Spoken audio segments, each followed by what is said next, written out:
नमस्कार, बहुत स्वागत है आपका। मैं हूं आपके साथ मनूरा सक्सेना और बरू की मास्टर क्लास में आज आपको एक महत्वपूर्ण खबर बताते हैं। दरअसल चंद्र ग्रहण के बीच रक्षाबंधन इस बार मनाया जा रहा है, तो फिर सवाल ये उठ रहा है कि राखी बांधने का शुभ मुहूर्त क्या होगा, क्या वो बदल जाएगा?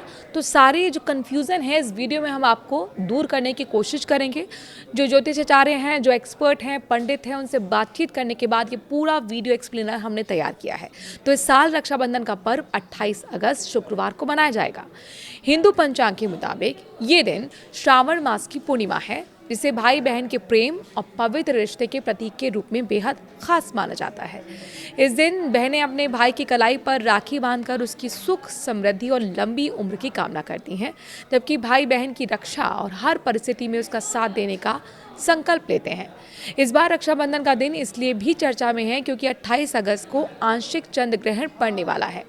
हालांकि ग्रहण की दृश्यता हर स्थान पर एक जैसी नहीं होगी। भारत में इसके दिखाई ना देने की स्थिति में धार्मिक मान्यताओं के मुताबिक सूतक और पूजा पाठ से जुड़े नियम भी अलग तरीके से देखे जाते हैं। ऐसे में रक्षाबंधन के दिन ग्रहण का क्या प्रभाव रहेगा और भाई को राखी बांधने का सही समय क्या होगा, पूरी जानकारी इस वीडियो में। रक्षाबंधन श्रावण मास की पूर्णिमा तिथि को मनाया जाता है। साल 2026 में पूर्णिमा तिथि 27 अगस्त प्रातः यानी सुबह 9:08 से 28 अगस्त सुबह 9:48 तक रहेगी। इस वजह से रक्षाबंधन का पर्व 28 अगस्त को मनाया जाएगा। 28 अगस्त को लगने वाले चंद्र ग्रहण आंशिक चंद्र ग्रहण है। इसकी वैश्विक अवधि करीब 5 घंटे 36 मिनट की रहेगी। ग्रहण का अधिकतम चरण लगभग प्रातः 9:45 और अंतिम चरण करीब 11:21 तक समाप्त हो जाएगा। चंद्र ग्रहण की दृश्यता स्थान के अनुसार अलग अलग होगी। भारत में ग्रहण दिखाई नहीं देगा, तो वहीं दुनिया के कुछ अन्य हिस्सों में इसे देखा जा सकेगा। इसलिए रक्षाबंधन के दिन भारत में रहने वाले लोगों के लिए ग्रहण की दृश्यता स्थानीय स्थान के हिसाब से देखना ज़रूरी है। ये ग्रहण खासकर अमेरिका, यूरोप, अफ्रीका और पश्चिमी एशिया के कुछ हिस्सों में दिखाई देगा। चंद्र ग्रहण को नंगी आंखों से सुरक्षित रूप से देखा जा सकता है, इसीलिए इसे देखने के लिए आंखों पर किसी विशेष सुरक्षा उपकरण की जरूरत नहीं होती। धार्मिक मान्यताओं में सूतक काल की गणना ग्रहण की स्थानीय दृश्यता से जोड़ी जाती है। जिन स्थानों पर चंद्र ग्रहण दिखाई नहीं देता, वहां आमतौर पर ग्रहण का सूतक मानने की परंपरा नहीं होती है। इसीलिए जहां ये ग्रहण दिखाई नहीं देगा, रक्षाबंधन की पूजा और राखी बांधने के समय पर ग्रहण के कारण बदलाव नहीं माना जाएगा। हालांकि अलग अलग पंचांग और परंपराओं में नियमों को लेकर अंतर हो सकता है, इसीलिए स्थानीय पंचांग को प्राथमिकता देना ज़्यादा सही रहेगा। आंशिक चंद्र ग्रहण में पृथ्वी की छाया चंद्रमा के केवल एक हिस्से को ढकती है। इसी कारण चंद्रमा का कुछ भाग सामान्य रूप से दिखाई देता है, जबकि बाकी हिस्से पर अंधेरा नजर आता है। पूर्ण चंद्र ग्रहण में इसके विपरीत चंद्रमा पूरी तरह पृथ्वी की गहरी छाया में आ जाता है। धर्मशास्त्रों के मुताबिक ग्रहण का सूतक तभी माना जाता है जब ग्रहण संबंधित क्षेत्र में दृश्य हो।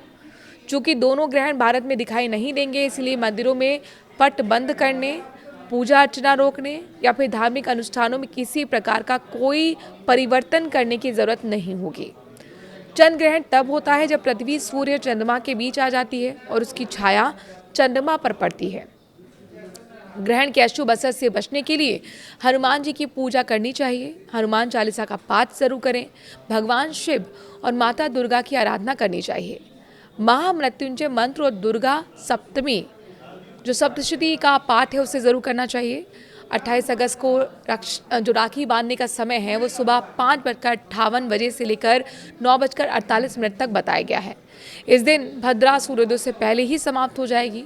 पूर्णिमा तिथि भी सुबह 9:48 पर समाप्त हो रही है। इसलिए ग्रहण के कारण गुरुग्राम में राखी बांधने के समय में बदलाव की जरूरत नहीं है। और ज्योतिषीय गणनाओं के मुताबिक चंद्र ग्रहण के समय चंद्रमा कुंभ राशि में रहेगा। इस दौरान राहु की स्थिति को भी ज्योतिष में महत्वपूर्ण माना जाता है। ग्रहण के प्रभाव को लेकर ज्योतिषीय मान्यताएं अलग अलग हो सकती हैं और किसी राशि पर इसके असर को निश्चित वैज्ञानिक तथ्य नहीं माना जाता। कुछ ज्योतिषीय मान्यताओं के मुताबिक ग्रहण का प्रभाव व्यक्ति की राशि और कुंडली के आधार पर अलग हो सकता है और इसका असर कुछ समय तक महसूस किया जा सकता है। रक्षाबंधन के दिन बहनें भाई की लंबी उम्र और सुख समृद्धि की कामना करते हुए राखी बांधती हैं। भाई अपनी बहन की रक्षा और सम्मान का संकल्प लेते हैं।